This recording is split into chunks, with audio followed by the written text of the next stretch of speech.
Hello, my people. How are you today? I thank God for the grace of God that is upon our life, for by His grace that we are not consumed. Today, I want to teach you how to brood fowl, how to nurse birds. Maybe you want to go into brooding and selling business. Today, I want to teach you how to brood fowl. First of all, before you start brooding fowl, you need to make a place, secure a place where you will brood it. Either you brood it inside the room or inside a cage. If you want to brood it inside the room, you first of all make sure that that room is well sealed, that you seal the top.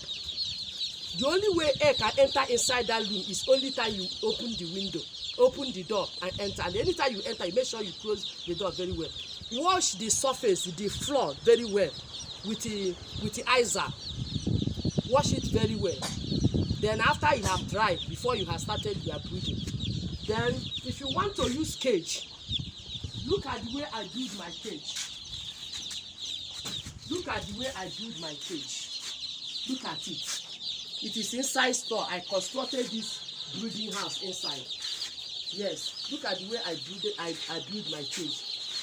I use a carton to seal to do this my own sealing, because the reason why I use this carton is that if they get to 2 weeks, this place will not be too heat for them, because in their early stage they need heat. But if they are started growing up to 2 weeks, they no longer need heat again.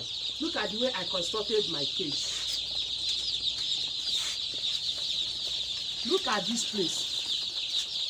The down of my cage, I doubled it. I put it double barbed wire, the small one and the big one.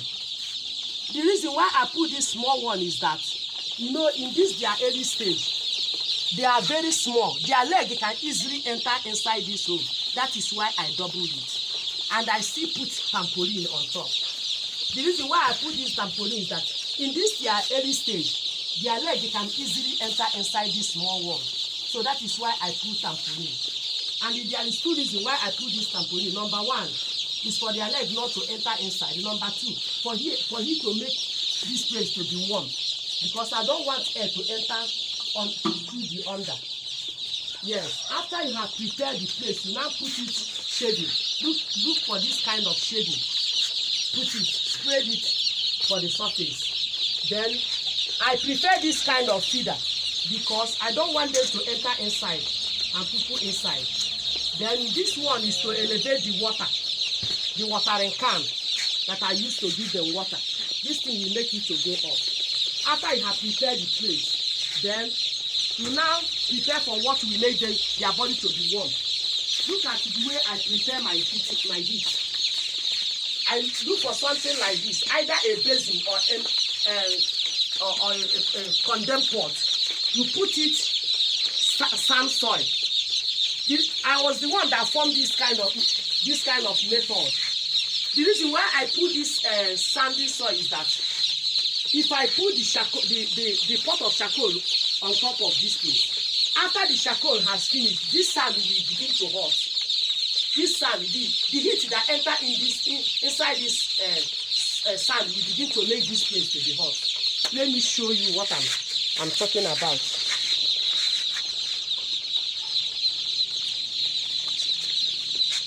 Look at the container.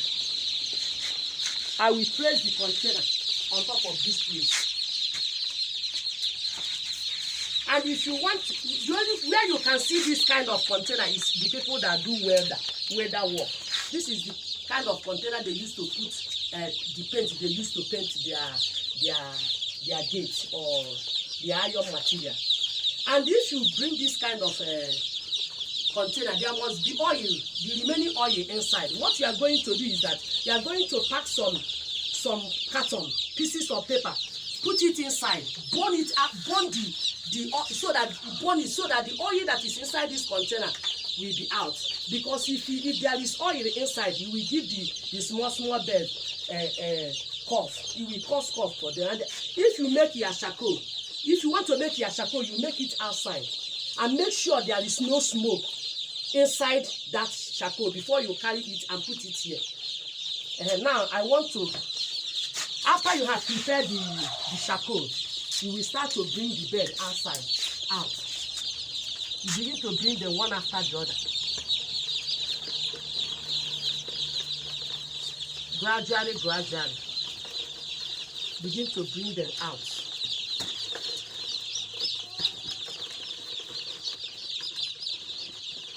After I have finished bringing them out, the first thing you will give to them is water and glucose. This is glucose. You pour a little inside the water.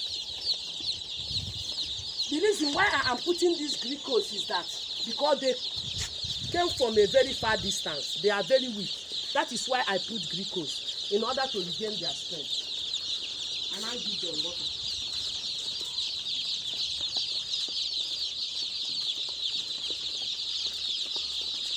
Look at what I put in the pot. I use white waterproof. I did not use black waterproof. I use white waterproof so that in the afternoon they will be able to see. I will not put light on them. They will be able to pick food. Until night I will give them light. And make sure you come to shake them every time. After I have given them water, I will now put water. I will now put feed inside their feeding truck. And make sure you cover it very well. And come to shake it time to time. Make sure you come to shake them time to time, especially in the night. You can come in the 11 o'clock and shake them, 2 o'clock and shake them, especially this before 4 days, especially the first day. Then after 4 days, you will now remove this trampoline. By that time, their leg will not be able to enter inside this small hole. You will not be able to enter inside this small hole. There is a way they used to vaccinate. There is what they call vaccination. There are 2 types of vaccination. The other one is gombolo, the first lasota, the first stage. If they get to 4 days, that is how I used to brood my own. If they get to 4 days or a week, it depends the way you like to do it. You will give them lasota. If they get to 2 weeks, you give them gombolo. Then, and you will be monitoring their shit, their stooling. If there is a dross you will apply to them. Anytime their shit is very watery, there is a kind of drug that you will apply to them. That is what I have to teach you today. In my part 2, I will teach you how to vaccinate a bird. Thank you and God bless you. See you next time. Bye.